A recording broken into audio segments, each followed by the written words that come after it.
So let's jump. With all that being said, let's jump into this mock draft, right?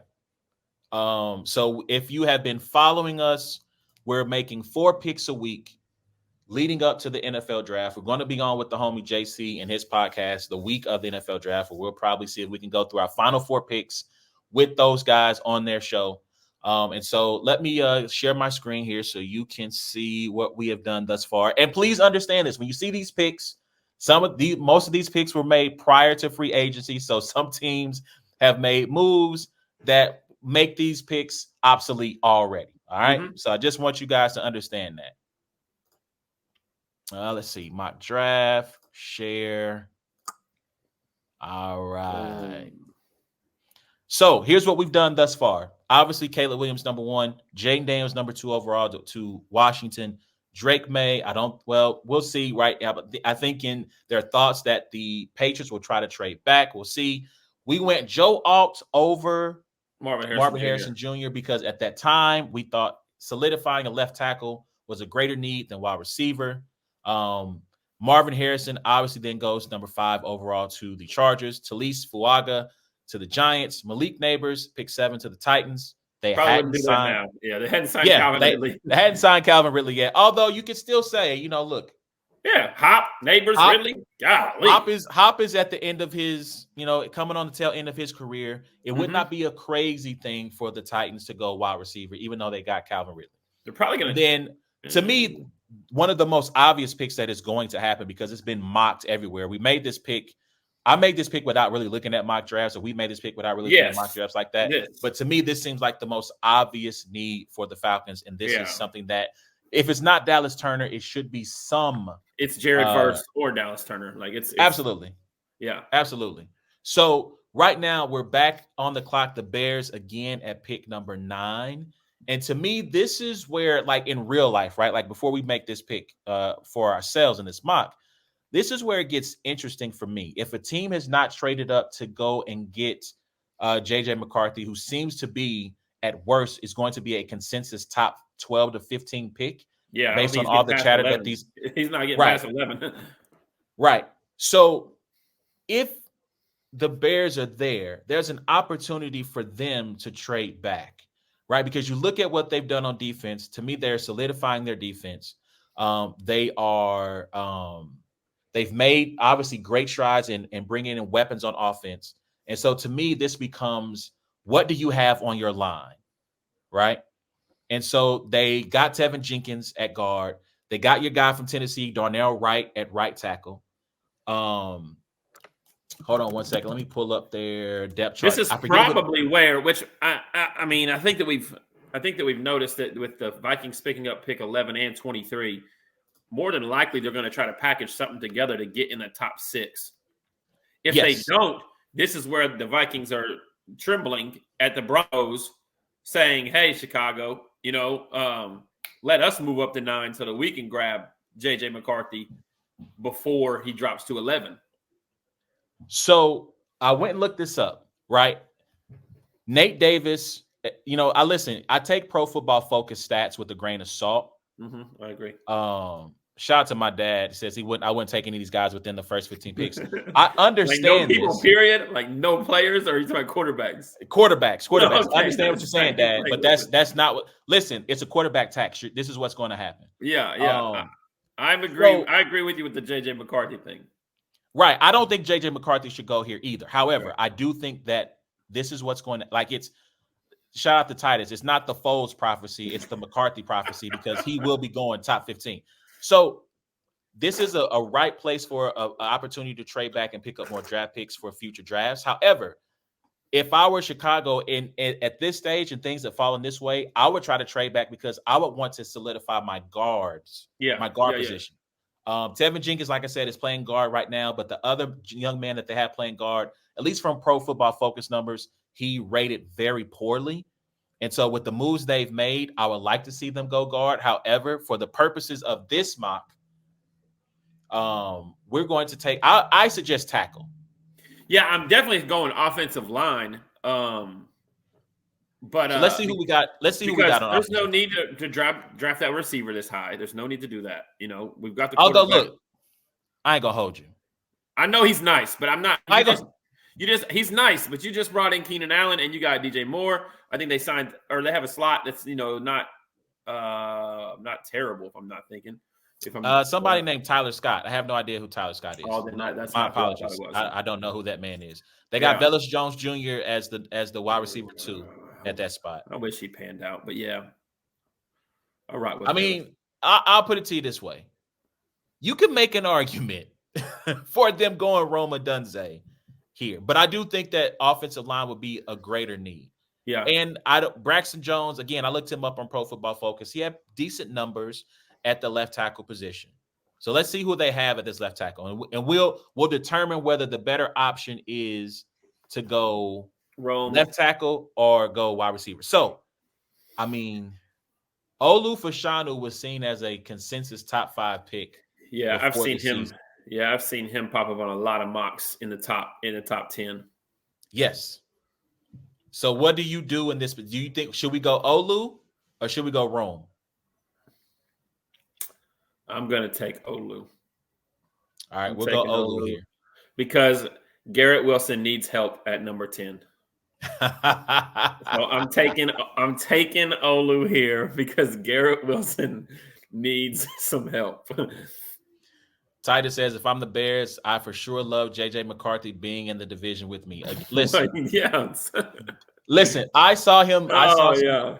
someone breaking down tape of they were looking at Ohio State. They were looking at one of their interior linemen, but they were like kind of showing clips of McCarthy. He made some really good throws. There are some throws he made where I go, that's very young man. Very good. Very good. The Vikings will be taking Joe Milton with the 11th pick. All right, so let's get into this, right? So number 10, we got the Jets. This is a no-brainer. Rome in our mock has fallen, from out of that top 6 to 7, 8th position. He's down to number 10. The Jets are sprinting to the podium to turn this pick in if he's there. Although it wouldn't surprise me for them to do some goofy stuff like now, do the Jets fans cheer or do they? Oh. They're going crazy if Rome Odunze is the pick. But I can see the Jets doing some goofy stuff and saying, we'll take Brock Bowers. Like, I can see them doing that. Yeah. But Rome Odunze, no-brainer. We're not thinking about it. So I guess here's the question. If right now, are we going J.J. McCarthy? Well, the Vikings are. I mean, if the Vikings don't have to trade up and they can get him at 11, he's picked. Hold on. Let me look up. You and I are not sold on J.J. McCarthy. So we're not taking JJ McCarthy here in our mock, right? Is that what you're saying? Yeah. If this is I'm running, right, the team, I'm not taking JJ McCarthy here.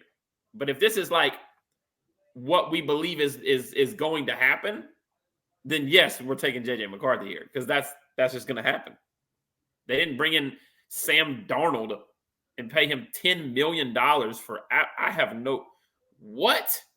Maybe him and Kirk Cousins have the same agent. Maybe he gave him a business card or something. $10 million. Let me ask you. So we are going to go. Let me see what options are available right now. So let me look. Well, they have a quarterback need, and they're not taking Brock Bowers. So there's JJ, Bo Nix, Michael Penix Jr. Okay, yeah, let's get out of here. All right. Yikes. Keep going down there. I want to see the rest of them. I want to see what's that. They got Spencer Rattler that high. He's terrible. 70th. Let's see. Michael Pratt from Tulane. Oh, gosh. Jordan Travis is interesting to me. He's probably not going to go to like the 4th or 5th round, but I wonder if he would have been a 2nd or 3rd round guy had he not broken his leg. How far down is Joe Milton? Oh, there he is. 161. Average draft. How many rounds is that? Let's see, 35. So it's 32 teams. Yeah, that's in the 5th. It's in the 5th round. Or the end of the 5th, going into the 6th round. Oh, Tonga Vailoa. Okay, I see you. All right. Yeah. He got more injury issues than than Michael Penix. All right. So to me, wait, did they sign Jonathan Grenard? Let me double check. Let me look at something. They did. They signed Jonathan Grenard to be like their new Danielle Hunter. Because Danielle Hunter went to the Texans. Yes, they did. Mm-hmm. Dang. I kind of wanted to go edge here. Safety, there's no first-round safeties. This is where it's getting kind of hard to make these picks now. I feel like I'm in like the 8th round of like a fantasy draft, and I don't know who to take at this point. Let me look at the best available players right now. They got TJ Hawkinson. I think interior. So I think Byron Murphy from Texas. I'm not mad at that. Yes, that's a perfect pick because I'm looking at their Harrison Phillips, who I believe they signed from Buffalo not too long ago. And then they have Jerry Tillery, who has kind of bounced around the league. He was drafted originally by the San Diego Chargers. Are we picking JJ McCarthy with the next pick? No, we're not picking JJ McCarthy with the next pick. So you have two teams that we know are dying to draft quarterbacks, and we're just gonna be like, "F that! These guys suck." We are the GMs of these teams. All right. So we don't have to take a quarterback just because the rest of the world thinks they should. Who's starting for the Broncos? Paxton Lynch or who's there? Is it Osweiler? Man, that's a great question. Hold on. I'm gonna actually put this on the screen. Because these two guys are the definition of needs quarterbacks. Sam Darnold. Right. So Jared Stidham, come on down. Oh gosh. And then Ben DiNucci. Oh my goodness. Is this the XFL? Is this what I'm looking at? Is this what I'm looking at right now? All right. So I think looking at the quarterback situations for both of these teams, I think that we're gonna go quarterback at number 11. Yeah, I think we're going JJ McCarthy at number 11. I think our hand has been forced here. We're going JJ McCarthy against our better judgment. Yeah. Holy smokes. Ben did what?